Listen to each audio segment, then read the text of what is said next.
Good morning and welcome to this live stream of classic children's literature via Ingestre Hall Residential Arts Centre's Facebook page. I never know when the live actually goes live just because we get various different things on the screen. And so if there's loads of silence at the start of me just staring blankly into space, then I apologise. But yes, welcome. We're about to start chapter 13 of L. Frank Baum's The Wonderful Wizard of Oz. So if you're joining us for the first time today, you might want to jump in elsewhere. So we do have all the other videos available from our Facebook page still. They're uploaded as a playlist, so you can check those out. And if you fancy it, we've also got the whole of Alice's Adventures in Wonderland by Lewis Carroll, so you can check that out too. There's a whole raft of other resources available, from different art projects to music activities, all kinds of stuff that have been sent from all of our other centres as well. So check those out on our website, which is www.sandwellresidentials.co.uk/@-home, and you'll find the link in the description of this video. This live is probably going to be a little bit shorter than the previous two because the previous two chapters. So the others have come in at around about 25 minutes, whereas this is a little short one, so it might only be about 10. Morning, Heather, welcome. So thank you for joining me again. Where we're at in the story is the entire last chapter was meeting the Wicked Witch of the West, and the Tin Man has been picked up by the winged monkeys and dropped on some sharp rocks and is smashed to smithereens. And the Scarecrow, who was torn to pieces by the winged monkeys. Morning, Joe. And his straw has been ripped out of his body, and the ragged clothes have been thrown up into a tree. The Cowardly Lion has been harnessed and is captured and lives in a cage in the courtyard of the palace of the Wicked Witch of the West.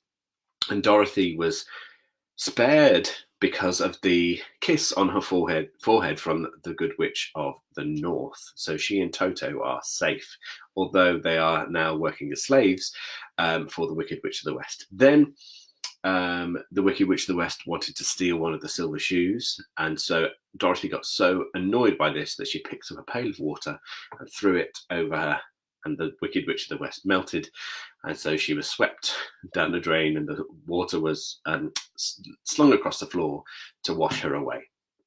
So that's where we ended the previous chapter. So I've got my comfy spot, I've got my water, and I also have chapter 13, The Rescue. The Cowardly Lion was much pleased to hear that the Wicked Witch had been melted by a bucket of water, and Dorothy at once unlocked the gate of his prison and set him free. They went in together to the castle, where Dorothy's first act was to call all the Winkies to get together and to tell them that they were no longer slaves. There was great rejoicing among the Yellow Winkies, for they had been made to work hard during many years for the Wicked Witch, who had always treated them with great cruelty. They kept this day as a holiday, then and ever after, and spent the time in feasting and dancing. "If our friends, the Scarecrow and the Tin Woodman, were only with us," said the Lion, "I should be quite happy." "Oh, don't you suppose we could rescue them?" asked the girl anxiously. "We can try," answered the Lion. So they called the Yellow Winkies and asked them if they would help rescue their friends, and the Winkies said that they would be delighted to do all in their power for Dorothy, who had set them free from bondage. So she chose a number of the Winkies, who looked as if they knew the most, and they all started away. They travelled that day and part of the next until they came to the rocky plain where the Tin Woodman lay, all battered and bent. His axe was near him, but the blade was rusted and the handle broken off short. The Winkies lifted him tenderly into their arms and carried him back to the Yellow Castle, Dorothy shedding a few tears by the way at the sad plight of her old friend, and the Lion looking sober and sorry. When they reached the castle, Dorothy said to the Winkies, "Are any of your people tinsmiths?" "Oh yes, some of us are very good tinsmiths," they told her. "Then bring them to me," she said. And when the tinsmiths came, bringing with them all their tools in baskets, she inquired, "Can you straighten out those dents in the Tin Woodman and bend him back into shape again and solder him together where he is broken?" The tinsmiths looked the Woodman over carefully and then answered that they could mend him so that he would be as good as ever. So they set to work in one of the big yellow rooms of the castle and worked for 3 days and 4 nights, hammering and twisting and bending and soldering and polishing and pounding at the legs and body and head of the Tin Woodman until at last he was straightened out into his old form and his joints worked as well as ever.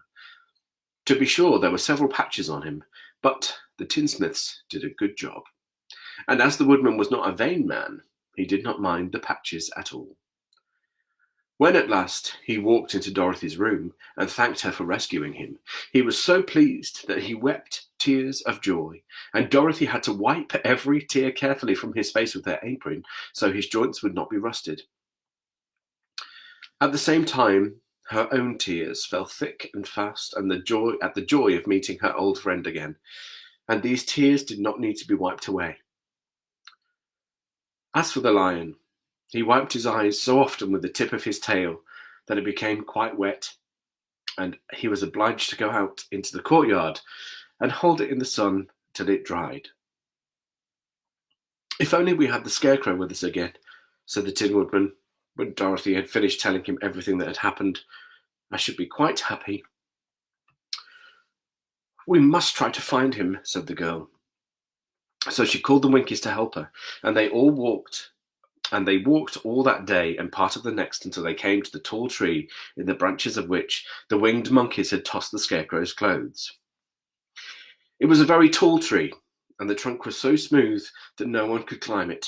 But the Woodman said once, "I'll chop it down, and then we can get the Scarecrow's clothes." Now, while the tinsmiths had been at work mending the Woodman himself, another of the Winkies, who was a goldsmith, had made the axe handle of solid gold and fitted it to the Woodman's axe instead of the old broken handle. Others polished the blade until all the rust was removed and it glistened like burnished silver. As soon as he had spoken, the Tin Woodman began to chop, and in a short time the tree fell over with a crash, whereupon the Scarecrow's clothes fell out of the branches and rolled off onto the ground. Dorothy picked them up and had the Winkies carry them back to the castle, where they were stuffed with nice clean straw, and behold, here was the Scarecrow again, as good as ever, thanking them over and over again for saving him. Now that they were reunited, Dorothy and her friends spent a few happy days at the Yellow Castle, where they found everything they needed to make them comfortable. But one day, the girl thought of Aunt Em and said, "We must go back to Oz and claim his promise." "Yes," said the Woodman, "and at last I shall get my heart." "And I shall get my brains," added the Scarecrow joyfully. "And I shall get my courage," said the Lion thoughtfully. "And I shall get back to Kansas," cried Dorothy, clapping her hands. "Oh, let us start for the Emerald City tomorrow." This they decided to do. The next day, they called the Winkies together and bade them goodbye. The Winkies were sorry to have them go, as they had grown so fond of the Tin Woodman, and that they begged him to stay and rule over them and the yellow land of the West. Finding they were determined to go, the Winkies gave Toto and the Lion each a golden collar, and to Dorothy they presented a beautiful bracelet studded with diamonds. And to the Scarecrow they gave a gold-headed walking stick to keep him from stumbling. And to the Tin Woodman they offered a silver oil can, inlaid with gold and set with precious jewels. Every one of the travellers made the Winkies a pretty speech in return, and all shook hands with them until their arms arched. Their arms ached, rather. Apologies. Dorothy went to the witch's cupboard to fill her basket with food for the journey, and there she saw the golden cap. She tried it on her own head and found that it fitted her exactly. She did not know anything about the charm of the golden cap, but she saw that it was pretty, so she made up her mind to wear it and carry her sunbonnet in her basket. Then, being prepared for the journey, they all started for the Emerald City, and the Winkies gave them 3 cheers and many good wishes to carry with them. And thus concludes chapter 13. Apologies for my little hiccup there where their arms ached rather than their arms arched. But that is the joy of reading live with all of you. And thank you, Heather, for commenting on my haircut. I think I'm getting used to it now because it's growing back a little bit, so it's not showing so much skin. So yeah, you're welcome. It's been a pleasure. Thank you very much for joining me. As I said, check out all of our other videos. Please do share this as well with other people. Get them to tune in live as well. I hope you've been enjoying reading this as much as I have. And check out our website, www.sandvilleresidentials.co.uk/at-home. And I will see you tomorrow at 11 o'clock for chapter 14, The Winged Monkeys. So for now, stay home, stay safe, stay creative. Bye.